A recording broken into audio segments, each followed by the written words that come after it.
San Antonio de Padua. Presbítero y doctor de la Iglesia. 1195 a 1231. Doctor evangélico.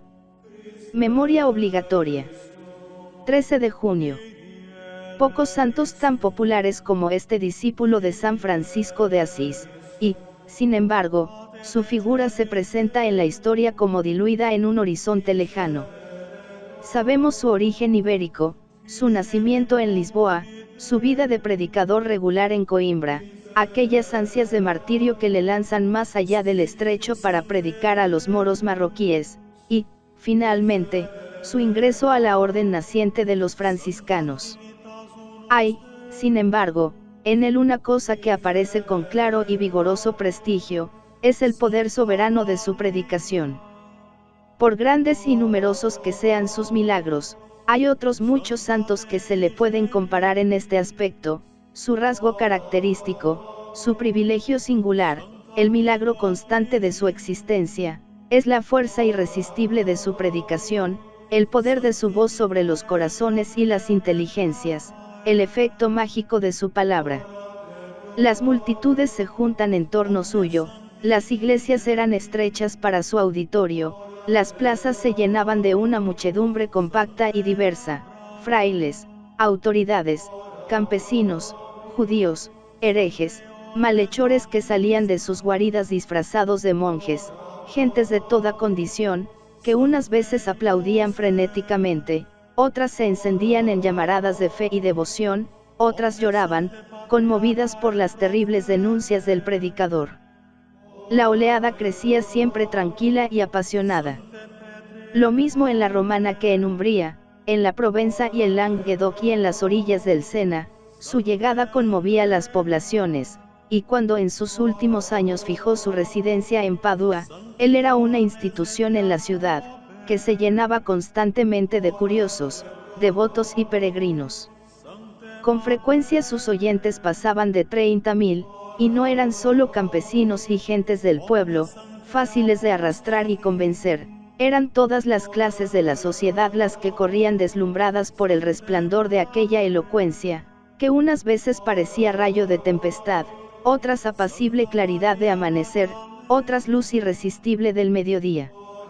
El noble y siervo, el estudiante y el monje encanecido en la meditación de la escritura, el obispo de la ciudad y el clérigo de la aldea se alternaban, entre el hormigueo de la multitud, con el hereje y el simoniaco, el guerrero que volvía de la cruzada y el señor violento del castillo.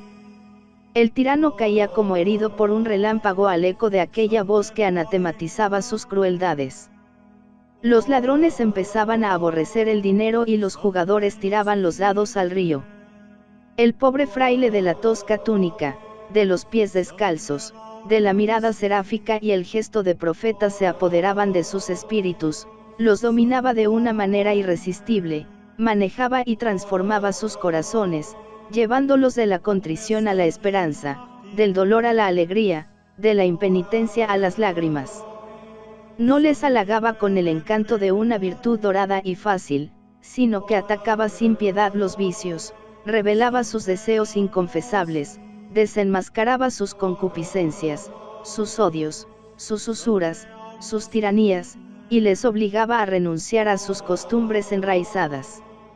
Y aquella muchedumbre, no solamente le seguía a través de las calles y caminos, no solamente le escuchaba en actitud silenciosa con el aliento contenido y el corazón anhelante, sino que se arrodillaba delante de él y, dispuesta a seguir sus menores indicaciones, le descubría la miseria de sus almas. Eselino, aquel verdugo famoso de sus semejantes, se le humillaba, sintiendo sobre su conciencia el peso abrumador de sus crímenes. Simón de Sali confesaba su conducta escandalosa e indigna de un pastor de la Iglesia de Cristo, el hereje, convertido por la fuerza de su argumentación y por la suavidad de sus exhortaciones, volvía a él el camino de la verdad. Los enemigos olvidaban sus viejos rencores y se abrazaban unidos por los lazos de la caridad cristiana. Y eso en Bourges, en Arles, en Limoges, en Rimini, en Bolonia, en Roma, en Florencia, en Padua, en todas las aldeas y ciudades del sur de Francia, ensangrentada por la guerra de los albigenses, en todas las plazas y caminos de Italia, descuartizada por las luchas de señores y ciudades, de bandos y familias, de cátaros y fraticelos, de guelfos y gibelinos. La luz de la fe, el entusiasmo de la emoción religiosa, la noble aspiración hacia un ideal puro y perfecto, las flores más bellas de la virtud y de la penitencia brotaban por dondequiera que pasaba aquel apasionado gentilhombre portugués que ahora se llamaba Fray Antonio de Padua. ¿Cuál era el secreto de esta influencia prodigiosa, que rara vez ha logrado ejercer el hombre sobre sus semejantes? Sin duda, el poder de obrar milagros contribuyó en gran parte a aumentar el fruto de aquella predicación. Antonio era un hombre de Dios que resucitaba a los muertos, que volaba en un momento a Lisboa para salvar a su padre, que predicaba a los pájaros y a los peces, que cantaba una lección en el coro de su convento y hablaba a la vez en el púlpito de una ciudad lejana. ¿Cuál no sería la fuerza de convicción de aquella palabra, cuando un suceso milagroso venía a poner sobre ella el sello de la aprobación divina? Recordemos aquel comentario que hizo en Florencia sobre el texto evangélico: donde está tu tesoro, allí está tu corazón. Predicaba en las exequias de un poderoso que acababa de morir y era conocido por su avaricia. De repente, sintiéndose inspirado, el fraile prorrumpió en estas palabras, que llenaron de terror a la concurrencia: este rico ha sido precipitado en los abismos de la desesperación y del llanto. Era un avaro miserable, era un epulón que se olvidaba del pobre Lázaro, tendido a su puerta. Id a su casa, abrid el cofre donde están sus tesoros, y allí, entre las monedas, encontraréis su corazón, palpitante todavía. Estas palabras produjeron un asombro general, que se aumentó ante la realidad del hecho profetizado. En Tolosa, un hereje le dijo que solo un prodigio podía hacerle creer en la presencia real del sacramento de la Eucaristía. Dejaré a mi mulo 3 días sin comida, después le ofreceré heno y avena, si se aparta de ellos para adorar la hostia consagrada, creeré en la presencia real. San Antonio aceptó la prueba. Pasados los 3 días, tomó la hostia en sus manos, la presentó delante del mulo, y el mulo rehusó el heno y la avena que le ofrecían para ir a postrarse delante de la Sagrada Eucaristía. Otra vez encontró en la calle a un hombre de mala reputación, y parándose ante él, se descubre y dobla la rodilla en su presencia. Al día siguiente, la misma ceremonia, y la genuflexión vuelve a repetirse en un tercer encuentro. El hombre enfureció, creyendo que aquello era una burla. Si vuelves a reírte de mí, dijo al fraile, te atravieso con la espada. Antonio contestó: glorioso mártir de Jesucristo, cuando estéis en el tormento, acuérdate de mí. El buen hombre soltó la carcajada, pero unos años más adelante murió en Palestina, martirizado por los musulmanes. Pero, además de estos dones sobrenaturales, Dios había puesto en su apóstol todas las virtudes naturales de un conquistador de hombres. Su voz clara y poderosa sofocaba los murmullos y agitaciones de inmensos hormigueros humanos. Su memoria extraordinaria le permitía recordar en cualquier momento los textos oportunos de la Sagrada Escritura y de los Santos Padres, y asimilarse con la mayor facilidad la lengua de los pueblos donde llegaba. No hay duda de que su patria lusitana le dio el fuego vibrante del hombre meridional, con esa retórica magnífica que tanto domina en las literaturas peninsulares, y muy particularmente en la portuguesa. Su semblante pacífico, dicen textos antiguos, ganaba los corazones. A ciencia cierta no sabemos cuáles eran los rasgos característicos de su rostro. Sus biógrafos hablan de ellos confusamente, y las pinturas que del santo nos dejaron los primitivos italianos son contradictorias. A principios del siglo XV las gentes le recordaban todavía, y cuando apareció San Juan Capistrano, creyeron ver en él, lo mismo en el espíritu que en el cuerpo, una reencarnación del santo de Padua.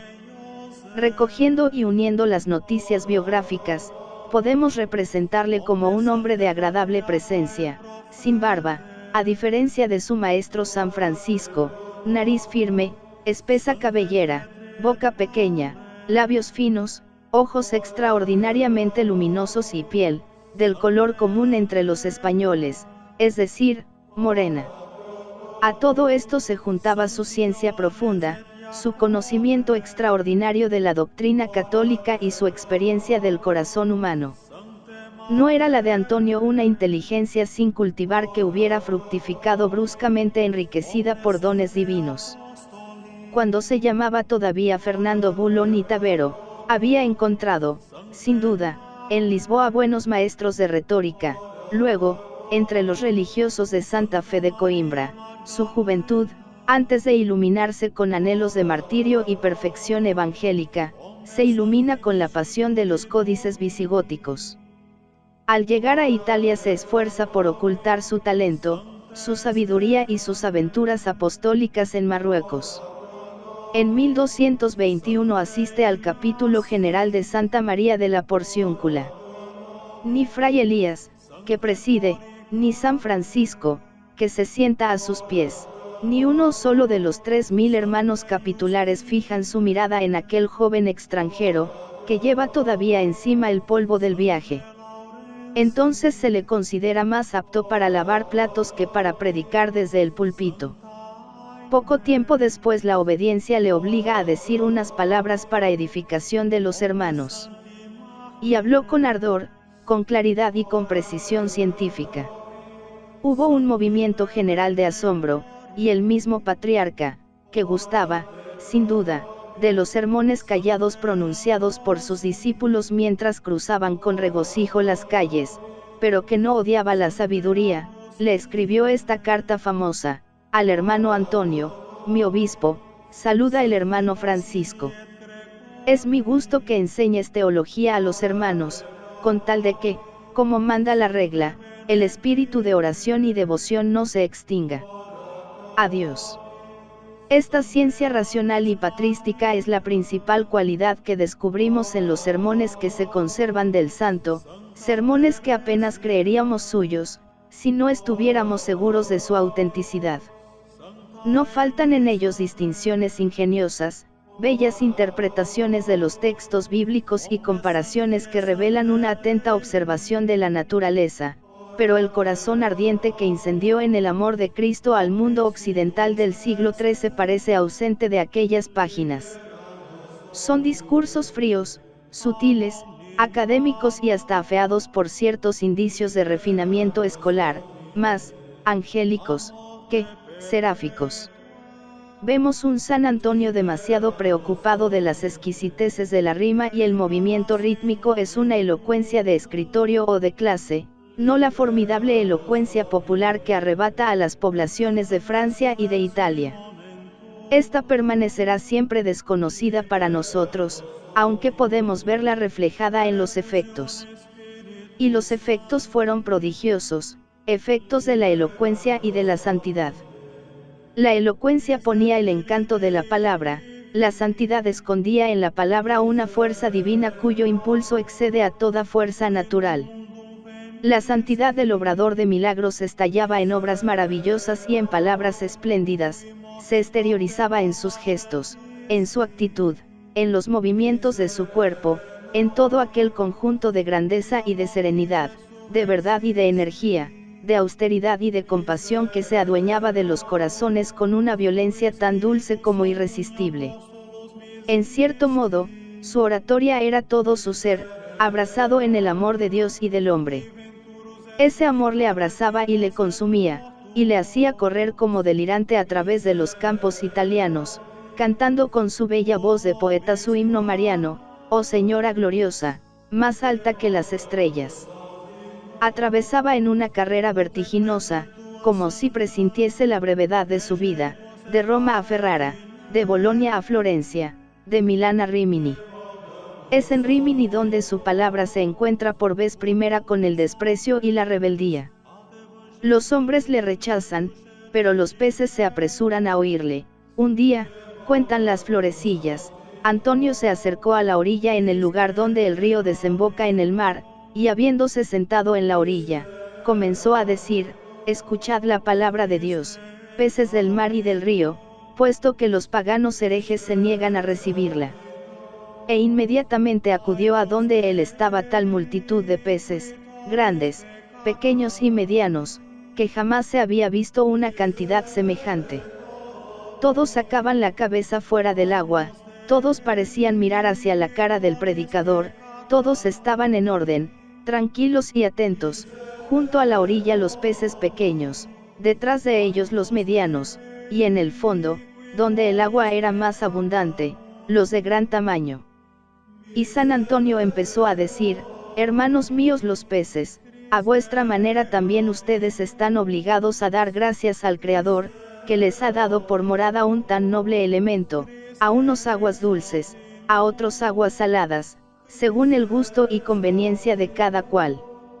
Dios, vuestro Creador, es bueno y generoso, les ha dado la vida, los ha hecho crecer, los ha bendecido, les ha dado la cualidad para moveros en vuestro palacio cristalino y reluciente, y cuando desencadenó el diluvio sobre la tierra, hizo que de todos los animales murieran, solo ustedes sobrevivieron. Poco a poco, los oyentes se multiplicaban: carpas, langostas, ballenas, delfines. Por el lado de tierra venían los hombres, el prodigio se había propagado por la ciudad, y las gentes se trasladaban a la plaza en multitudes compactas, dispuestas a imitar la dócil actitud de los habitantes de las aguas. Es en Padua donde se detiene el vehemente peregrino del amor, ama la bella ciudad universitaria de los aires apacibles, de los claros cielos, de la vida exuberante y alegre, de los sabios y famosos maestros. Oh Padua, Padua, exclama en un sermón cuaresmal, yo estoy loco por ti, yo quiero salvarte, quiero iluminarte con la luz de Dios. Estoy loco del amor divino. No era un recurso oratorio, sino el arrebato sincero del corazón. Poco antes de morir, Antonio se acordaba todavía de Padua, y con su última mirada le enviaba su postrera bendición. Su voz se había callado ya, solo su corazón seguía hablando con Dios. Huyendo de las muchedumbres, se había escondido en un bosque cercano a la ciudad. Vivía en una choza de ramas, envuelta en aromas campestres de festejos de ruiseñores. Allá abajo, la ciudad se entregaba con gozo a las alegrías de la primavera. El solitario la contemplaba con su bosque de blancas torres, sus palacios de mármol, sus jardines embalsamados y su gran llanura cubierta de maíces amarillentas y de viñas en flor. Transportado al mundo de las realidades espirituales por los esplendores del mundo visible, vio su alma radiante entre los coros de los elegidos, y su cuerpo descansando, rodeado de flores y plegarias, en su ciudad querida. Entonces hizo un último esfuerzo, levantó su mano agitada por la fiebre y pronunció estas palabras: oh Padua, yo te bendigo. Tu situación es bella, tus campos fértiles, pero el cielo te reserva una gloria más alta. Pocos días después sus ojos quedaban inmóviles, como deslumbrados por la luz de una mañana eterna, pero sus labios aún tuvieron tiempo para decir: ya veo a mi Dios. Tenía 35 años. Era joven, y sigue siendo eternamente joven. En los nichos de los templos, en los himnos de los poetas y en la imaginación de sus devotos y sus devotas, San Antonio será siempre el fraile de aspecto juvenil, de mejilla delicada, de seráfica mirada, de labios sonrientes y de corazón piadoso, paciente, incansable ante los ruegos y las súplicas.